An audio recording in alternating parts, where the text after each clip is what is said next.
Assalamualaikum warahmatullahi wabarakatuh. A very good morning to all my kids. How are you today? I hope you are doing fine. Okay, inshallah, today we are going to continue our lesson still in topic 5, which is my new house. Okay, kita masih lagi di dalam topik yang sama.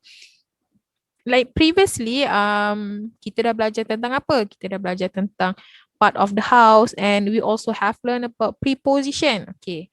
Untuk minggu ini, Ustazah nak tekankan tentang apa? Grammar. Okay, so kita nak belajar tentang grammar hari ini. Moving to the next slide. Okay, we are going to learn on how to use this and this. This and this. Okay, kita nak belajar tentang this and this. Sebutannya sama, ejaannya berbeza dan cara kegunaannya pun berbeza. Tapi sebelum tu kita kena tahu dulu apa maksud this and this. Okay. Okay, this and this ini untuk menunjukkan sesuatu yang dekat. Kita nak tunjukkan sesuatu yang dekat tu. Contohnya, okay, depan Ustazah ni ada pen. Jadi, Ustazah akan sebut, this is my pen. Okay, this is my pen. Ataupun, this is my handphone.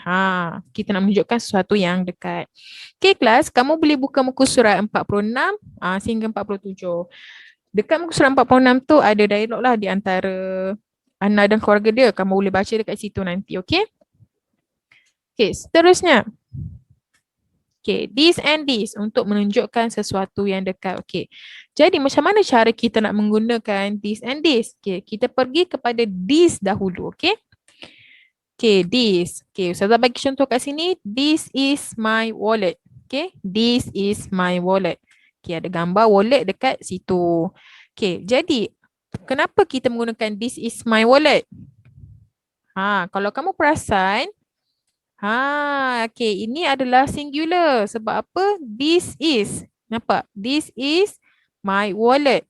Bila kita nak menunjukkan sesuatu itu adalah satu ataupun satu barang saja, kita akan menggunakan this.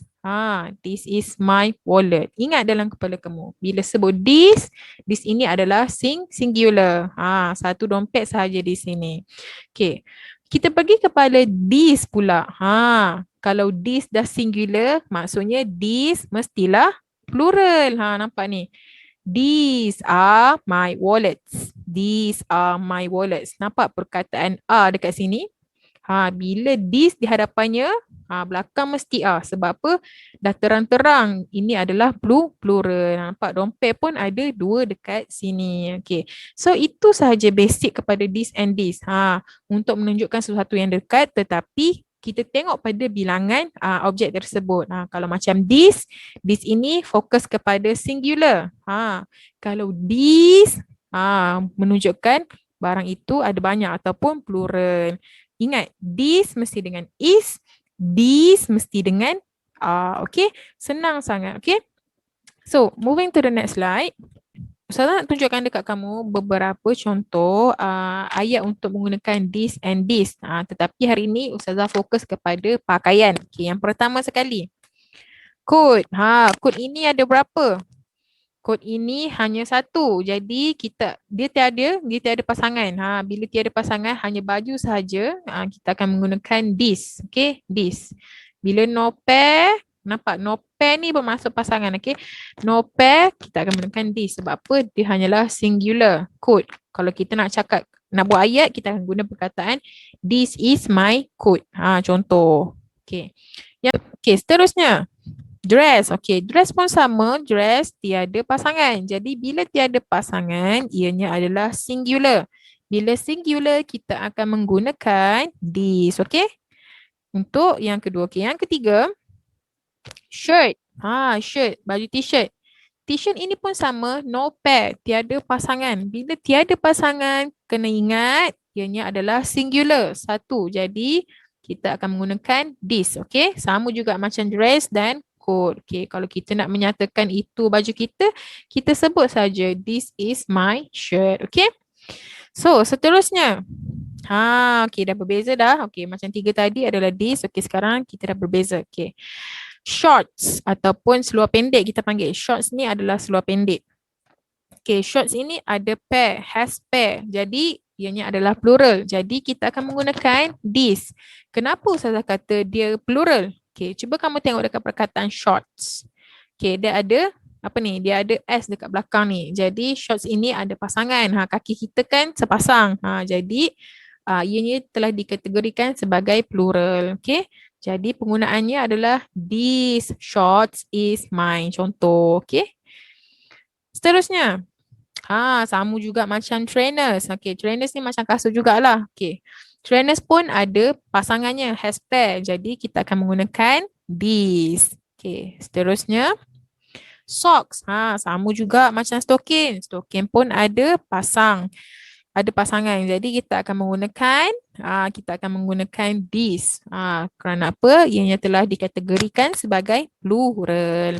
Dan yang terakhir sekali, okey, yang terakhir sekali. Jeans. Jeans. Jeans ini pun sama juga has pair. Bila ada pasangan, kita akan menggunakan this sebab ianya telah dikategorikan sebagai plural. Senang saja kalau kita nak tahu pakaian itu ada pasangan ataupun tidak. Kalau ada S dekat belakang dia ni, macam socks, trainers, shorts dengan jeans ni, maksudnya ianya adalah plural. Jadi kita kena guna perkataan these di hadapan dia. Okay. So sangat senang. Okay, seterusnya. Kita pergi kepada how to make sentence. Macam mana kita nak buat ayat menggunakan this and this. Okay, kita tengok yang pertama. Okay, ini adalah coat. Okay, this coat is pink. Okay, this coat is pink. Okay, nampak? This coat is pink. Kenapa Ustazah warnakan this dan is? Okay, macam Ustazah bagi tahu tadi, this ini adalah untuk penggunaan singular. Jadi kena ingat, bila singular sampai bila-bila pun mesti kena is, okay? This coat is pink. Okay? Ini untuk ayat yang pertama. Okay, macam mana pula kita nak buat ayat yang kedua? Okay. These trainers are yellow. These trainers are yellow. Okay, kenapa Ustazah merahkan juga perkataan this dan are? Sebab ianya adalah dalam kategori plural. These trainers are yellow. These trainers are yellow. Tolong ingat, bila these mesti akan menggunakan are kerana mereka adalah plural. Okay? So itu sahaja untuk pembelajaran kita hari ini. Ustazah tahu minggu lepas kita dah belajar banyak benda dan Ustazah harap kamu fahamlah kenaan preposisi dan bahagian tempat rumah. Okay, hari ini pun Ustazah tak nak beratkan kamu sangat dan latihan hari ini pun hanyalah kuis di dalam Google Form. Okay, Ustazah harap kamu dapat jawab kuis tersebut kerana kuis tersebut hanya mengandungi 30 soalan saja. Tidak perlu salin, jawab sahaja dekat dalam Google Form tersebut. Okay. So, sebarang persoalan ataupun pertanyaan yang kamu ingin tanyakan pada Ustazah, jangan malu-malu, jangan segan-segan. Kamu boleh WhatsApp sahaja. Okay. So, itu sahaja untuk pembelajaran kita hari ini. Saya harap kamu faham. Okay. Wallahualam. Assalamualaikum warahmatullahi wabarakatuh.